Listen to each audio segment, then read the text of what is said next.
Do you know how much I donate to this hospital every year? More than she makes in her entire life. Those words hang in the air of Providence Municipal Court. Judge Frank Caprio looks up from his papers. His eyes narrow. The man who just spoke is smirking. He thinks he's won something, but he has no idea what's about to happen. It's a cold Tuesday morning in Providence, Rhode Island. The courtroom is packed. People sit shoulder to shoulder on wooden benches. Some stand against the back wall. They're here for traffic court, parking tickets, speeding violations, the usual stuff. Judge Frank Caprio sits at the bench. He's been doing this for decades. He's seen everything. Rich people, poor people, honest people, liars.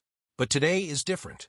Today he's about to meet two people who will remind everyone in this room what justice really means. The bailiff stands up. His voice echoes through the courtroom.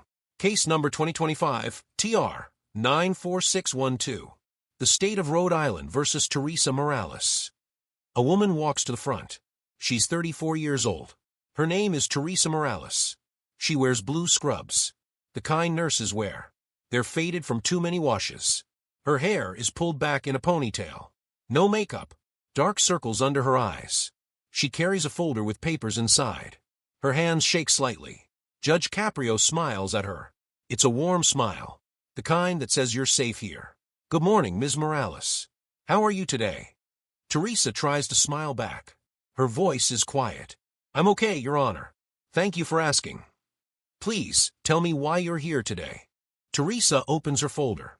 Inside are 3 parking tickets. Each one is $75. That's $225 total. She lays them on the podium. Your Honor, I work at Rhode Island Hospital. I'm a nurse in the emergency room. My shift starts at 6 a.m. I got these tickets because I parked in a lot that I thought was for hospital staff. But it wasn't. It was a private lot. I didn't know. Judge Caprio nods. He picks up the tickets. He reads them carefully. It says here you got 3 tickets over 3 weeks. All at the same location. 345 Benefit Street. Yes, Your Honor. I work the early shift. The hospital parking garage doesn't open until 6:30. I need to be inside the hospital by 6. So I parked in that lot across the street. I thought it was okay. Nobody told me it wasn't. And when did you find out it was private property? Theresa's voice cracks a little. When I got the first ticket. But by then, I'd already gotten 2 more. They were all mailed to me at once. I didn't know about any of them until 3 weeks later. Judge Caprio looks at her. Really looks at her. He sees the exhaustion, the stress, the worry. Ms. Morales, tell me about your work. What you do at the hospital? I'm an ER nurse, Your Honor. I've worked there for 8 years. I help people when they come in hurt or sick. Car accidents, heart attacks, kids with broken bones. Whatever comes through those doors. That's important work. Thank you, Your Honor. I love my job. I really do. But it's hard sometimes. The hours are long. And lately, we've been short-staffed. So I've been pulling double shifts. Working 16 hours some days. You work 16-hour shifts? Yes, sir. When I need to. I have 2 kids at home. My daughter is 11. My son is 8. Their father passed away 3 years ago. Cancer. So it's just me now. I work as much as I can to make sure they have what they need. The courtroom is silent. People lean forward. They want to hear every word. Judge Caprio sets the tickets down. I'm very sorry about your husband. Thank you, Your Honor. And you're raising 2 children on your own while working these long shifts at the hospital? Yes, sir. My mother helps when she can. But she's 68 and has her own health problems. So most days I'm on my own. I drop the kids at school, go to work, pick them up, help with homework, make dinner, try to sleep for a few hours, then do it all again. That sounds incredibly difficult. Theresa's eyes get watery. She blinks fast. I'm not asking for sympathy, Your Honor. I knew what I signed up for when I became a nurse. And I knew being a single mom would be hard. I can't afford these tickets right now. I've been trying to save money for my daughter's school trip. She wants to go to Washington, D.C. with her class. It costs $400. I've saved $220 so far. If I pay these tickets, I'll have to use that money. And she'll miss the trip. Judge Caprio opens his mouth to respond. But before he can speak, the courtroom doors burst open. Everyone turns. A young man strides in. He's 26 years old. His name is Preston Blackwell. He walks like he owns the place. His shoes click on the floor. Loud, expensive Italian leather. He wears a charcoal gray suit. Custom tailored.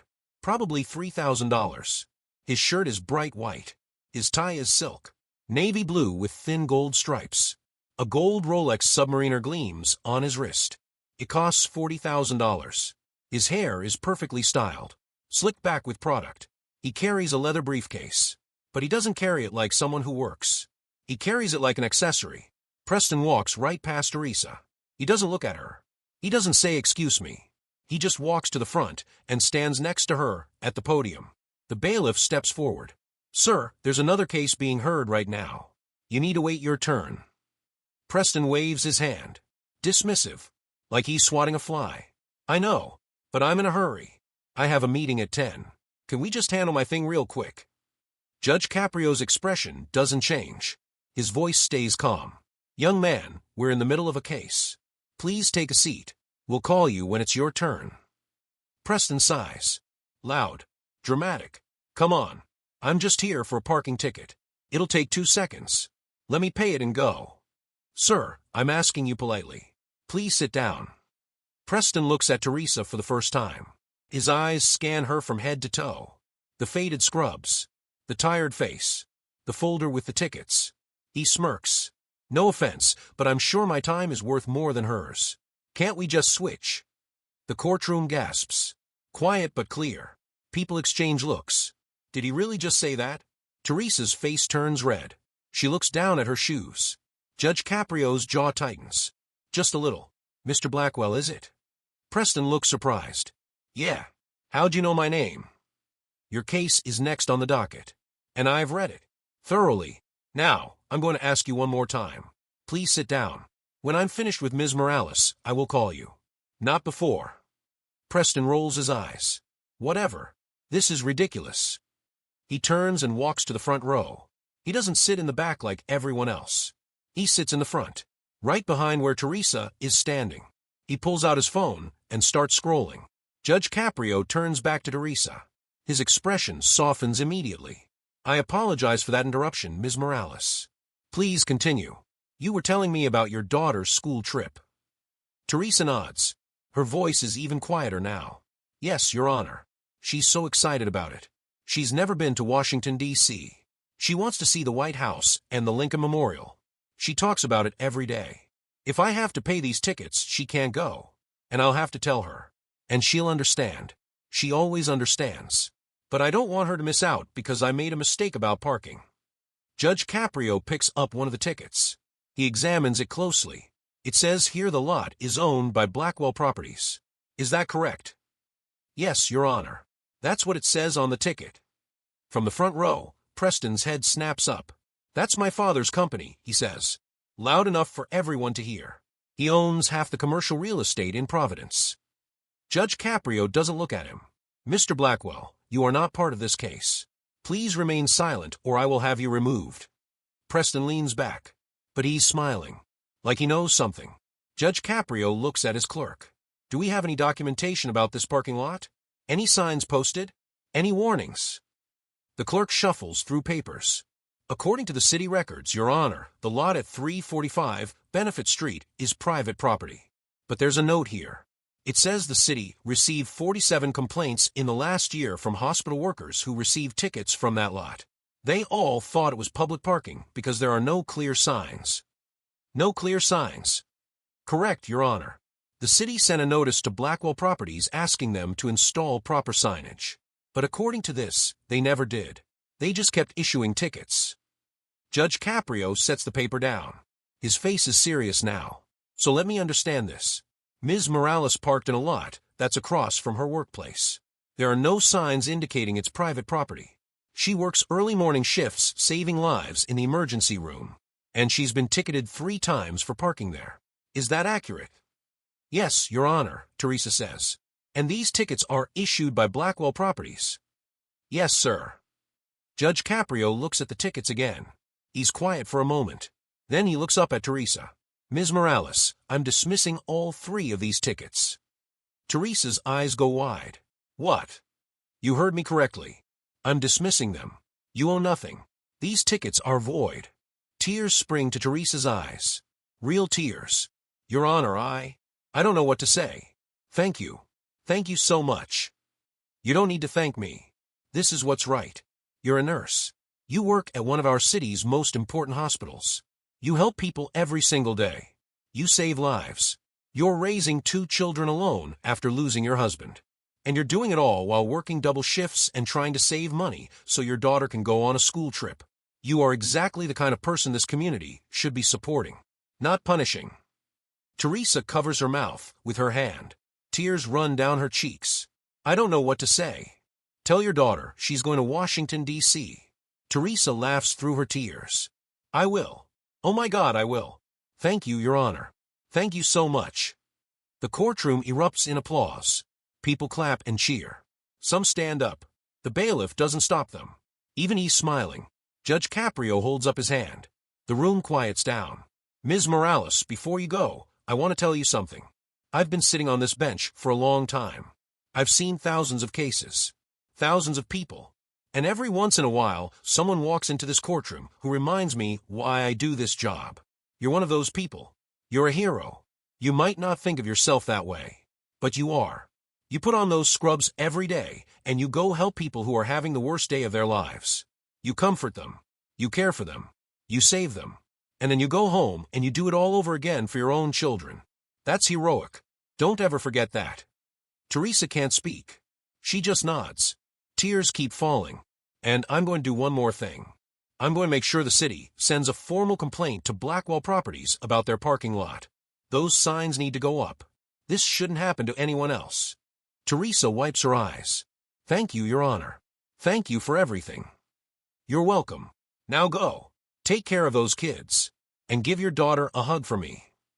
Theresa gathers her papers. She turns to leave. As she walks past Preston, she glances at him. He's staring at his phone. He doesn't look up. She walks out of the courtroom with her head high. The moment the door closes, Judge Caprio's expression changes. The warmth is gone. His face becomes serious. Hard. He looks at the bailiff. Call the next case. The bailiff stands. Case number 2025, TR 94613. The State of Rhode Island versus Preston Blackwell. Preston stands up. He buttons his suit jacket. One button. The way you're supposed to. He walks to the podium. He sets his briefcase down. He doesn't look nervous. He looks bored. Good morning, Mr. Blackwell, Judge Caprio says. His voice is professional. Cold. Morning, Preston says. He doesn't say, Your Honor. He doesn't say, Sir. Just morning. Do you know why you're here today? Preston shrugs. Parking ticket, I guess. I don't really remember. My assistant handles this stuff usually, but she's on vacation. Judge Caprio opens a folder. He pulls out several papers. Actually, Mr. Blackwell, you're here for multiple violations. Let me read them to you. On March 3rd, you were cited for parking in a handicapped space outside Providence Place Mall. No placard. No disability. You just park there. On March 10th, you were cited for parking in a fire lane at the hospital. Rhode Island Hospital. The same hospital where Ms. Morales works. You blocked the emergency entrance for 45 minutes. On March 15th, you were cited for parking in a loading zone downtown. You left your car there for 3 hours while you had lunch. And on March 18th, you were cited for double parking on Westminster Street. You blocked traffic for 30 minutes. Is this all accurate? Preston waves his hand. Yeah, I guess. Look, I was busy. I had places to be. I couldn't find parking. So I parked where there was space. It's not a big deal. Not a big deal. No. I mean, I'm here to pay the fines, right? How much do I owe? I'll write a check right now. Can we wrap this up? Judge Caprio leans forward. Mr. Blackwell, do you understand what you did? I parked illegally a few times. I get it. I'll pay. What's the total? The total is $850 in fines. But that's not what I'm asking. I'm asking if you understand what you did. Do you understand why these laws exist? Preston looks confused. To make money for the city? A few people in the courtroom laugh. Nervous laughs. Judge Caprio doesn't laugh. No. These laws exist to protect people. Handicapped spaces exist so that people with disabilities can access buildings safely. Fire lanes exist so that emergency vehicles can get to people who need help. Loading zones exist so that businesses can function. And double parking is illegal because it blocks traffic and creates dangerous situations. These aren't just rules. They're protections. For everyone. Preston nods. But it's clear he's not really listening. Okay. Sure. So can I pay now? Judge Caprio looks at him for a long moment.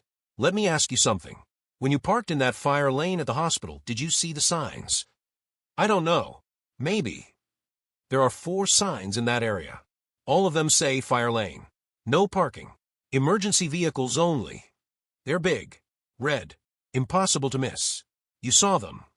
Preston shifts his weight. Okay, yeah. I probably saw them. And you parked there anyway. I was only going to be a few minutes. You were there for 45 minutes. I ran into someone I knew. We talked. Time got away from me. Judge Caprio picks up another paper. According to the officer's report, during those 45 minutes, an ambulance arrived. It couldn't pull up to the emergency entrance because your car was in the way. The EMTs had to park 50 yards away and carry a patient on a stretcher to the doors. That patient was an elderly man having a heart attack. Every second counted. And you made them waste time because you didn't want to find a legal parking spot. Preston's face changes. Just slightly. I didn't know that. You didn't know because you didn't care. That's not fair. Isn't it? You saw the signs. You knew it was a fire lane.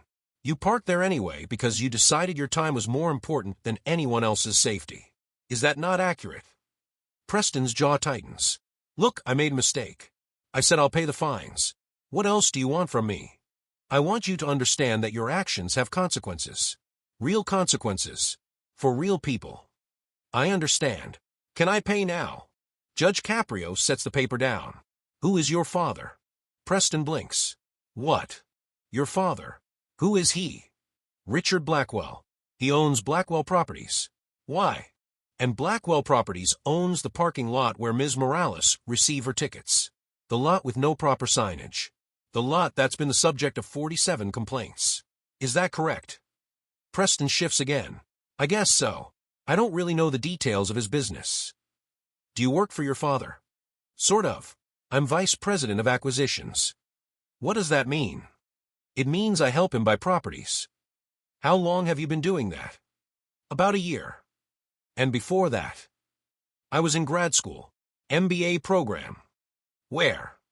Harvard. Harvard Business School. That's impressive. Did you graduate? Preston hesitates. Not exactly. I took a year off to help my dad. I'll finish eventually. So you left Harvard to work for your father's company as vice president. How much do you make? Preston's face reddens. I don't think that's relevant. Answer the question. Around $200,000 a year. $200,000 a year. And you're 26 years old. No college degree completed. Is that correct? Yes. The courtroom is silent. Everyone is watching. Judge Caprio leans back in his chair. Mr. Blackwell, I want you to think about something. Ms. Morales, the woman who is just here, makes about $65,000 a year. She has a nursing degree, 8 years of experience. She works 16-hour shifts. She saves lives. She's raising 2 children alone. And she makes $65,000. You make 3 times that. You're 26. You didn't finish school.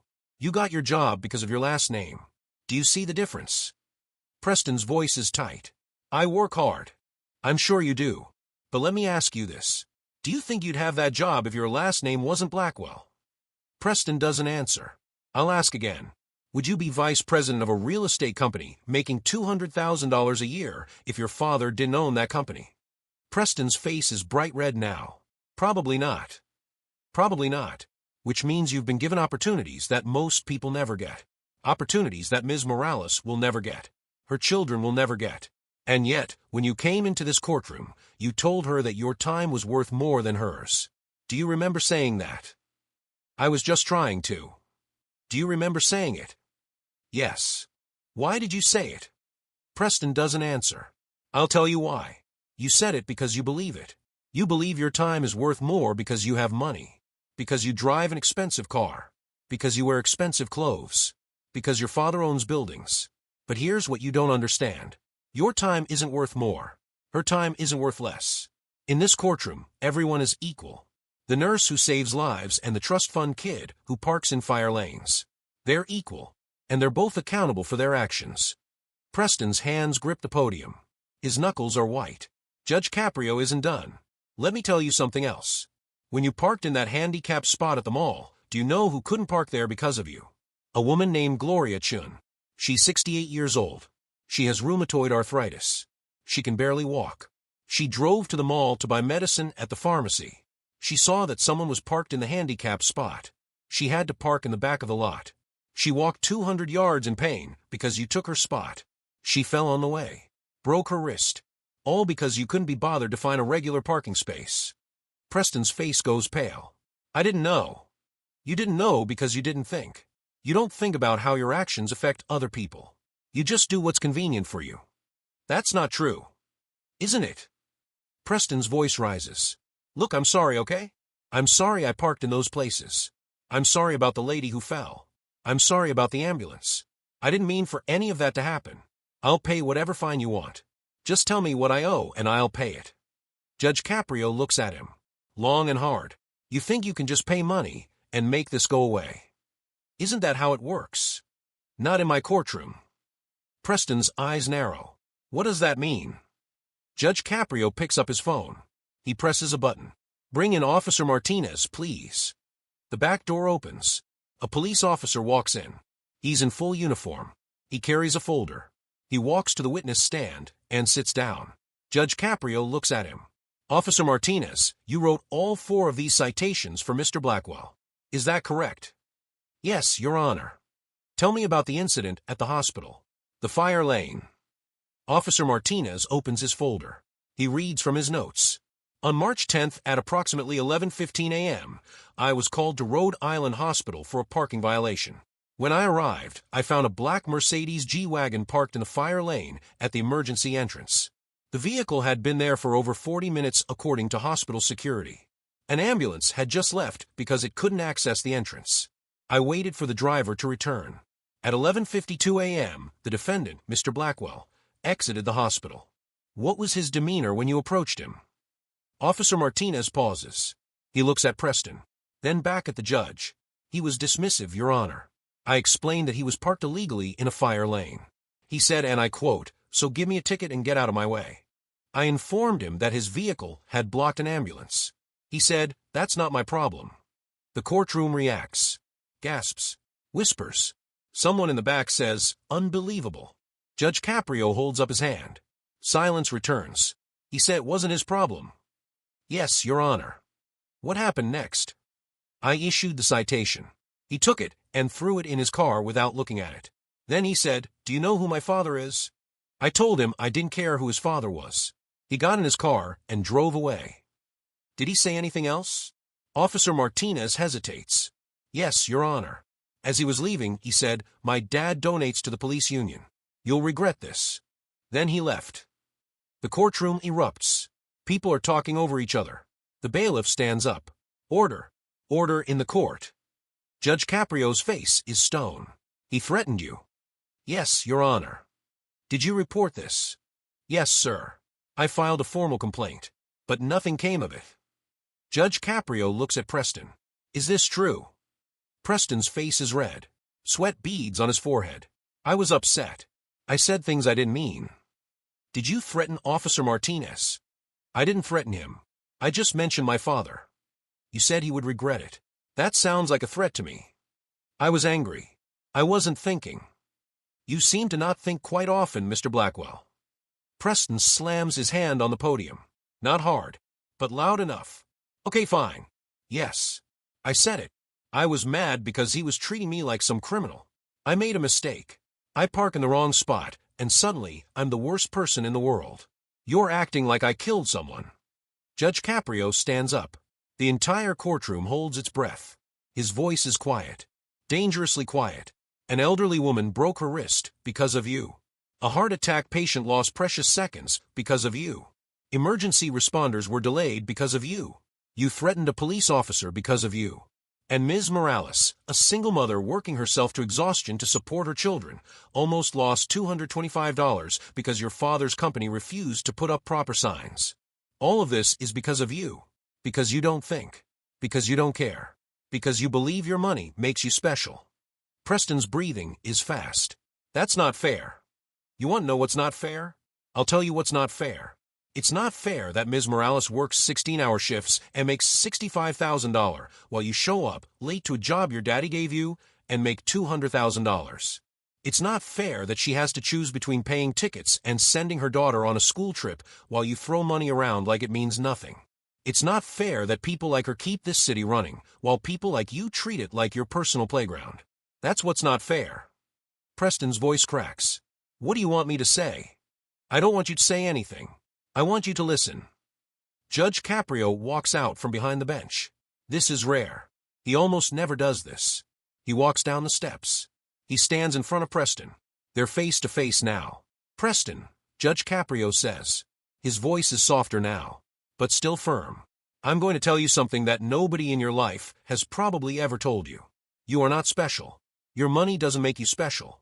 Your father's success doesn't make you special. Your expensive car and your expensive watch and your expensive suit don't make you special. You know what makes someone special? Their character, their kindness, their willingness to help others, their ability to think about someone other than themselves. And right now, you have none of those things. Preston's eyes are wet. He blinks fast. Do you know what I saw when Ms. Morales stood where you're standing? I saw someone who struggled her entire adult life. Someone who lost the person she loved most. Someone who gets up every single day and does something meaningful. She helps people. She saves lives. She raises children. She sacrifices. That's special. That's heroic. You park wherever you want and expect everyone to get out of your way. There's nothing special about that. That's just selfish. A tear runs down Preston's cheek. He doesn't wipe it away. Now I'm going to give you a choice. I can sentence you right now for these violations. The fines. The penalties, the points on your license. Or you can listen to what I'm about to say and really hear it, really understand it, and then accept the consequences of your actions with some dignity. What's it going to be? Preston's voice is barely a whisper. I'll listen. Judge Caprio nods. He walks back to the bench. He sits down. He takes a deep breath. Here's what's going to happen. First, you're going to pay the full fines for all 4 violations. That's $850. No reductions. No deals. You pay it all. Preston nods. Okay. Second, your license is suspended for 90 days. That means no driving. At all. For 3 months. You can take the bus. You can walk. You can ride a bike. But you cannot drive. Preston's eyes widen. What? How am I supposed to get to work? The same way thousands of people in this city get to work every day. Public transportation. If it's good enough for them, it's good enough for you. But I'm not done. Third, you're going to complete 200 hours of community service. And I'm going to tell you exactly where you're going to do it. You're going to volunteer at Rhode Island Hospital. In the emergency room, you're going to see what people like Ms. Morales do every single day. You're going to watch them save lives, comfort families, work themselves to exhaustion. And you're going to help however they need you to help. Cleaning, filing, whatever they ask, you're going to do it with a smile on your face and gratitude in your heart. Preston's mouth opens. No words come out. Fourth, you're going to write a formal apology. Not typed. Handwritten. To Officer Martinez. To Gloria Chun, the woman who fell because of your parking. To the EMTs who had to carry that heart attack patient an extra 50 yards. And to Ms. Morales. You're going to apologize for what you said to her in this courtroom. And you're going to mean it. Preston's hands are shaking now. Fifth, you're going to take a course on empathy and privilege. It's a 12-week course offered by the city. Every Tuesday night, you'll learn about how fortunate you've been, how many people struggle, how to think about others instead of just yourself. And at the end, you'll write a 2,000-word essay about what you learned. And I'll read every word of it. Preston swallows hard. And sixth, here's the big one. You're going to talk to your father. You're going to tell him about the parking lot at 345 Benefit Street. You're going to explain that it has no proper signage. That 47 people have complained. That it's unfair and predatory. And you're going to convince him to put up clear signs. Big signs. Signs that say private property. No hospital parking. So that nobody else ends up in Ms. Morales' position. And you're going to report back to me in 30 days with proof that those signs are up. If they're not, you're going to face additional penalties. The courtroom is completely silent. You could hear a pin drop. Preston's voice is hoarse. Your Honor, that's a lot. Judge Caprio leans forward. You're right. It is a lot. But do you know what else is a lot? Working 16-hour shifts to raise 2 kids alone. Walking 200 yards with arthritis because someone took your parking spot. Carrying a dying man on a stretcher because someone blocked the ambulance. Those things are a lot too. And people deal with them every single day because of choices that people like you make. So yes, this is a lot. But it's fair. And it's what you deserve. Preston wipes his eyes. Can I say something? Go ahead. Preston takes a shaky breath. I'm sorry. I'm really sorry. You're right. About all of it. I've been a jerk. No, worse than that. I've been cruel. I didn't think about how my actions affected people because I never had to think about it. Everything's always been easy for me. And I took that for granted. I took people for granted. I'm sorry. Judge Caprio watches him. Do you mean that? Or are you just saying it because you're standing in front of a judge? I mean it. I swear. I know you probably don't believe me. But I do. When you describe what happened to that lady at the mall and the heart attack patient, I felt sick. I did that. I caused that. And I didn't even think about it. I just thought about myself. And that's wrong. It's so wrong. Then prove it. Complete your sentence. Do the work. Learn the lessons. Become the person you should be instead of the person you've been. Preston nods. Tears are streaming down his face now. I will. I promise. Judge Caprio picks up his gavel. Then here's my ruling. Preston Blackwell, you're found guilty of 4 counts of illegal parking with aggravating circumstances. You are fined $850, payable immediately. Your license is suspended for 90 days, starting today. You are sentenced to 200 hours of community service at Rhode Island Hospital. You will complete the Empathy and Privilege course and submit written apologies as outlined. And you will ensure proper signage is installed at 345 Benefit Street within 30 days. Failure to comply with any of these conditions will result in additional penalties, including possible jail time. Do you understand? Preston's voice is steady now. Clear. Yes, Your Honor. I understand. Then you're dismissed. Report to the clerk to make payment arrangements and receive your community service assignment. Preston picks up his briefcase. He walks toward the clerk's desk. But then he stops. He turns back to Judge Caprio. Your Honor. Yes. Thank you. Judge Caprio raises an eyebrow. Thank you. For not giving up on me. For giving me a chance to be better. Most people would have just thrown the book at me and sent me on my way. But you took the time to teach me something. So thank you. Judge Caprio's expression softens. Just slightly. Don't thank me, Preston. Thank Ms. Morales. If she hadn't been here today, if I hadn't seen the difference between who she is and who you've been, I might have just fined you and moved on. She reminded me why this job matters. Why justice matters. So if you really want to change, honor her. Be worthy of the second chance you're getting. Be the kind of person who makes this world better instead of worse. Preston nods. I will. I promise. He walks to the clerk. He signs papers. He makes a phone call, presumably to someone who can bring him money for the fine. He doesn't look arrogant anymore. He looks small, humbled, maybe even a little hopeful. The courtroom slowly empties. People file out, talking in hushed voices. They'll tell this story for years. The day they saw a judge put a rich kid in his place. The day they saw justice actually work the way it's supposed to. Judge Caprio sits alone at the bench for a moment. He looks at the papers in front of him. Theresa's dismissed tickets. Preston's sentencing documents. 2 people. 2 very different lives. But both connected by this one morning in traffic court. He thinks about Theresa. About her daughter who gets to go to Washington, D.C. now. About her son who has a mom working so hard to give him a good life. About all the patients who will see her in the ER and never know how much she sacrifices. He thinks about Preston. About whether he'll actually change. About whether 200 hours in a hospital will teach him what money never could. About whether someone who's had everything handed to him can learn to appreciate what others have to fight for. He doesn't have answers. He just has hope. Hope that justice, when done right, can change things. Even small things. Even just one person at a time. 6 weeks later, Preston stands in the emergency room at Rhode Island Hospital. He wears scrubs now. Not the expensive kind. The regular kind. Blue. like everyone else. He's cleaning a room, mopping the floor. His hands smell like disinfectant. His back hurts from standing all day. A patient is rushed in. Car accident. The trauma team springs into action. Doctors, nurses, techs. They move like a choreographed dance. Everyone knows their role. Preston stands in the corner, staying out of the way. He watches as they work on the patient. Cutting away clothes. Starting IVs. Calling out vital signs. The room is chaos and precision at the same time.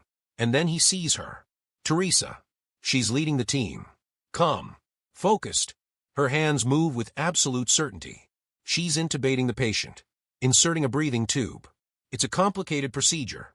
Preston has watched YouTube videos about it during his breaks. He knows how hard it is. Theresa does it in 30 seconds. Perfect placement on the first try. The monitors beep. The patient's oxygen level rises. The team keeps working. Preston watches in awe. This is what she does. Every day. This is why she works 16-hour shifts. Why she's exhausted all the time. Because when someone's life is on the line, she shows up. She doesn't make excuses. She doesn't complain. She just does the work. An hour later, the patient is stable. The team disperses. Theresa pulls off her gloves. She sees Preston standing there with his mop. She smiles. Tired but genuine. Hey Preston, how's it going? This still surprises him. She's nice to him. Even though she knows who he is. Even though she was there that day in court. She treats him with kindness. It's good, Ms. Morales. That was incredible. What you did. That patient would have died if you weren't here. Theresa shrugs. That's the job. We all do our part. No, seriously. I've been here 6 weeks, and I've seen you save like a dozen people. You're amazing. Theresa's cheeks turn pink. Thank you. That's sweet. But trust me, I'm just doing what I'm trained to do. The real heroes are the patients. They're the ones fighting for their lives. Preston nods. He wants to say more. He's wanted to say more for weeks. Ms. Morales, I need to tell you something. I'm sorry for what I said that day in court. About my time being worth more than yours. That was horrible. It was cruel. And it was wrong.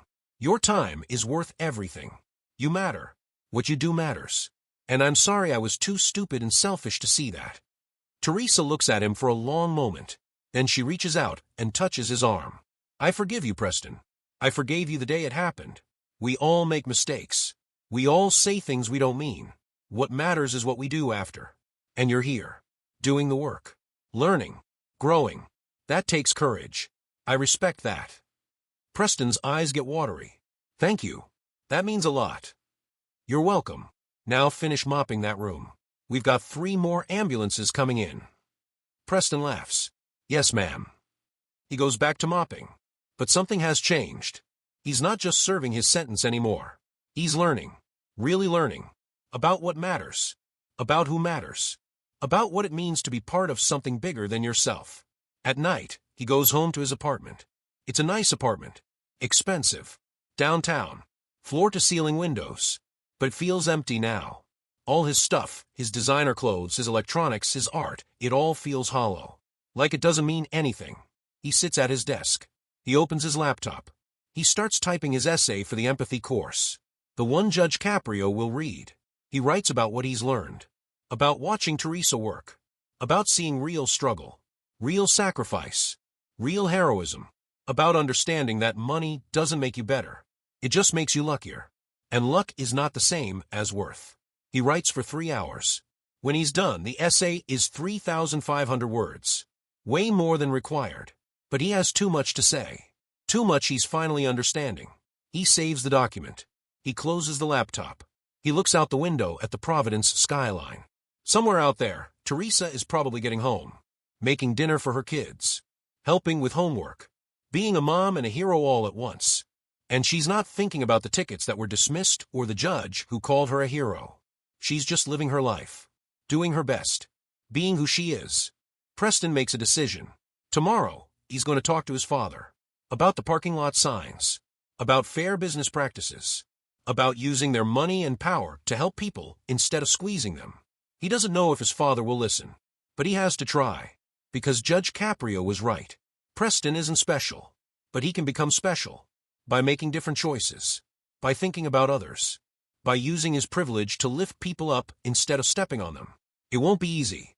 Changing never is. But for the first time in his life, Preston wants to try. Really try. Not because he has to, but because he wants to. Because he's seen what real goodness looks like. And he wants to be worthy of it. 3 months later, Judge Caprio sits in his chambers. There's a knock on the door. "Come in," he says. The door opens. Preston walks in. He looks different. His hair is less styled. He wears a simple button-down shirt and jeans. No Rolex. No designer labels. Just regular clothes. He carries a folder. "Your Honor, do you have a minute?" Judge Caprio smiles. "Of course, Preston. Sit down." Preston sits. He seems nervous. But not arrogant. Not defensive. Just nervous. Like someone who wants to do the right thing and isn't sure if they have. "I wanted to show you something." He opens the folder. Inside are photos. Big, clear photos of a parking lot. At 345 Benefit Street. There are signs now. Big red signs. Private property. No hospital parking.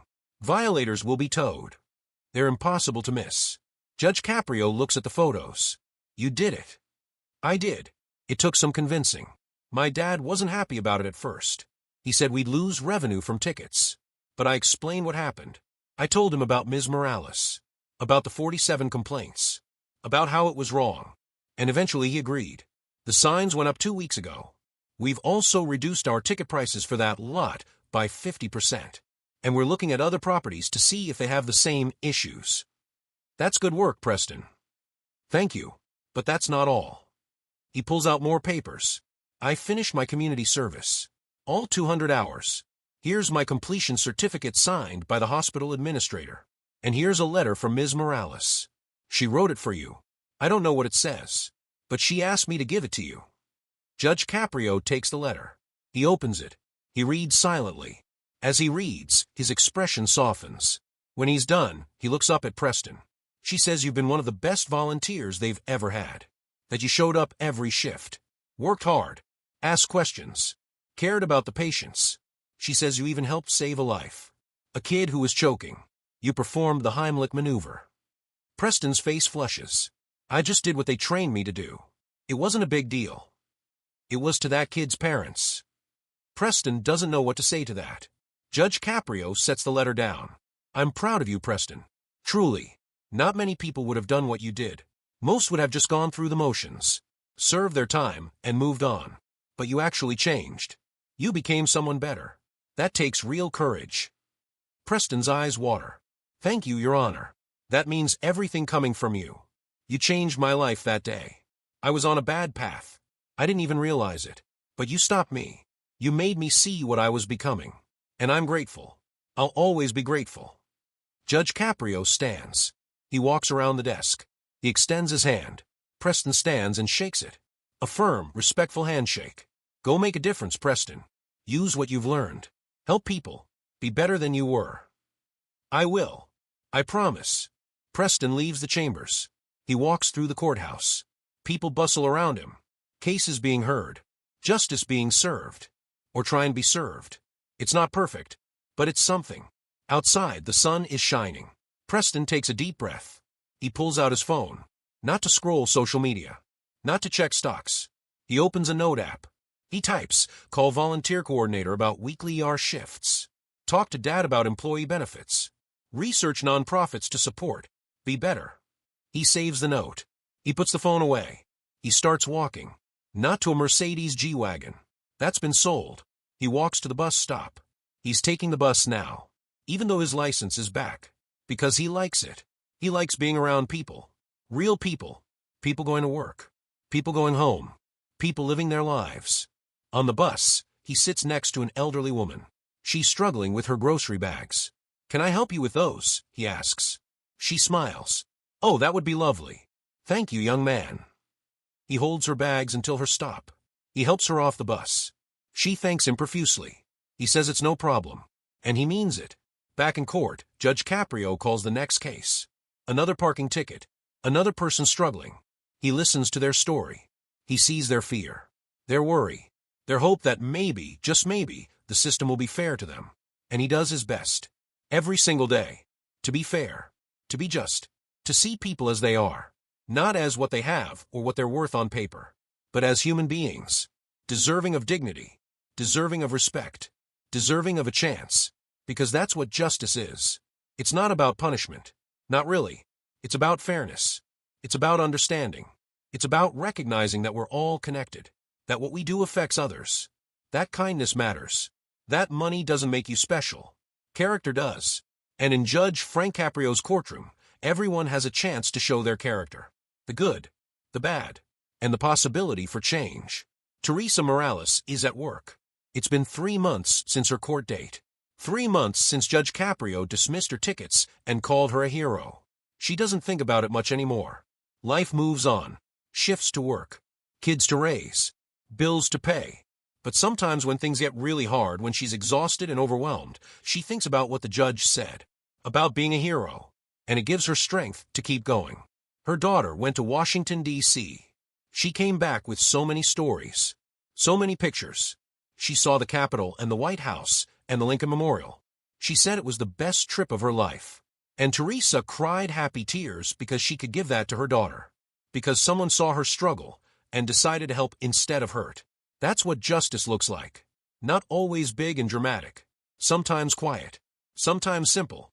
Just someone in power deciding to use that power for good. To help someone who needs it. To teach someone who needs teaching. To see people as they really are. And in the end, that's all any of us really want. To be seen. To be heard. To be treated fairly. To know that we matter. That our struggles count. That our efforts are recognized. That when we fall, someone might help us up. And when we make mistakes, we get a chance to do better. Judge Frank Caprio gave that to 2 people on one Tuesday morning. He dismissed tickets for a woman who didn't deserve them. And he gave consequences to a man who did. He showed mercy to one and justice to the other. And in doing so, he changed both of their lives. Because that's the power of real justice. It doesn't just punish. It doesn't just reward. It transforms. It teaches. It heals. It makes people better than they were. It reminds us that we're all human, all flawed, all capable of good and bad, and all deserving of a chance to choose who we want to be. Money can buy many things. A fancy car, designer clothes, a nice apartment, but cannot buy back time. It cannot undo harm. It cannot purchase respect. And in Judge Frank Caprio's courtroom, it definitely cannot buy justice. Justice is earned through honesty, through humility, through recognizing that every person who stands before that bench has a story, a struggle, a life that matters. And when we remember that, when we truly see each other as equals, that's when the system works. That's when courts become places of healing instead of just punishment. That's when judges become teachers, and defendants become students, and everyone leaves a little bit better than they came in. That's the lesson of this day, of this case, of these 2 people whose lives intersected in a Providence courtroom. Theresa Morales, who showed what strength and grace look like, and Preston Blackwell, who learned what privilege and responsibility mean. 2 people, 1 judge, 1 moment, and a reminder that justice, when done right, has the power to change everything. If you believe that everyone deserves to be treated fairly, no matter how much money they have or what they do for a living, then you understand what happened in that courtroom. You understand why Judge Caprio dismissed those tickets, why he gave that sentence, why he took the time to teach instead of just rule. Because justice isn't about what's easy. It's about what's right. And what's right is always worth fighting for.